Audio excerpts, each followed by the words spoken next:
we've got another gentleman here who was very gracious and kind to come down for us and be with us today and support me in my re-election efforts. I've served in the House with 2 governors now, under 2 governors.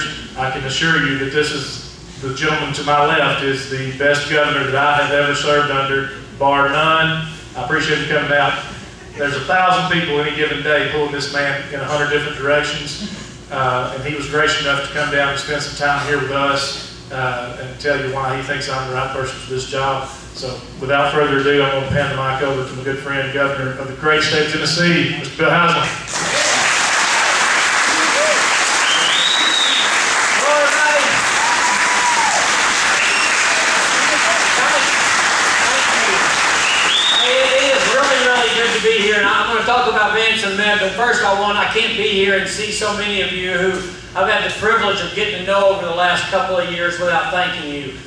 Somewhere there might be a better job than being the governor of Tennessee, but I have no idea what it is. I love getting to do what I do, and every day when I walk in the office, I think literally what a privilege and honor it is to get to do this. So before I talk about Vance and why I'm here, I do want to thank you. I don't take it for granted, and I think we've had the opportunity to serve and hopefully make a difference. And people said, well, why are you here for Vance? Why are you doing that? Well, I think the proof is in the pudding.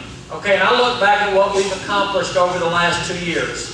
In a very tough economic climate, we've taken where the state's unemployment was way above the national average to where we're below the national average. And some of that's due to some things that made the whole environment better for businesses and more attractive. A piece of that legislation Vance carried and did a lot of the heavy lifting for us. Now look at a budget. We came in and we knew that there was a $1.5 billion, that's with a B, dollars of federal money that we were going to lose. A lot of other states said that, oh, we're going to lose all this federal money, we have to raise taxes. But we actually didn't do that in Tennessee. We actually just cut the size of government, and then we've actually lowered taxes. We cut the tax as of, what's today, as of 12 days ago, you paid less sales tax on groceries than you did before. When you die now, you don't pay an inheritance tax in Tennessee, or you won't. We're going to phase it out over the next 3 years. We think our mission is to give you the very best government for the very lowest cost, and the cost is the taxes you pay. And having people like Vance who are willing to make the hard decisions, I think is really why we've moved ahead as a state to where, like I said, unemployment was higher than the national average, and now we're lower. We had a state budget that had a $1.5 billion of federal money that disappeared. We didn't raise taxes, we actually cut them and lowered the size of government because we didn't want to raise the cost to you. We didn't want to raise taxes. And people like Vance have helped us do that.